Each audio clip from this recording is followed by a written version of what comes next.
Hello बच्चों, आइए इस प्रश्न को देखते हैं।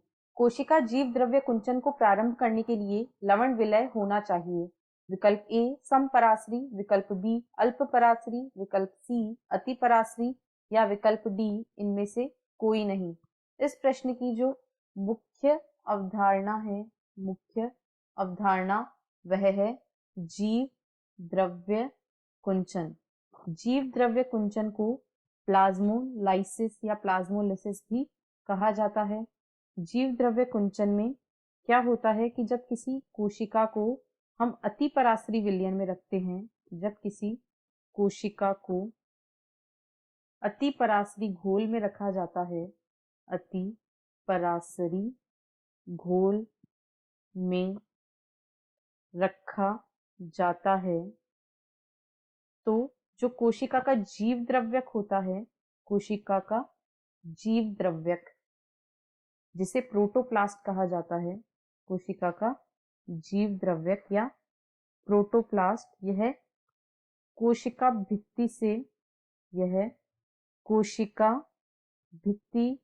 से पृथक होकर सिकुड़ना प्रारंभ कर देता है। यह कोशिका भित्ति से पृथक होकर सिकुड़ना प्रारंभ कर देता है और इसी प्रक्रिया को हम जीव द्रव्य कुंचन कहते हैं। अतः इस प्रक्रिया में जो कोशिका है उसे अतिपराश्री घोल में रखा जाता है।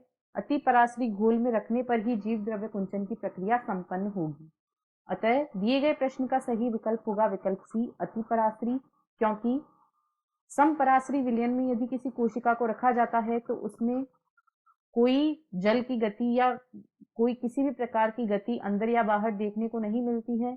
अल्पपराश्री लवण विलयन में अगर कोशिका को रखा जाएगा तो उस कोशिका के अंदर जल प्रवेश करेगा, ना कि उससे बाहर कोई कुछ भी निकलेगा।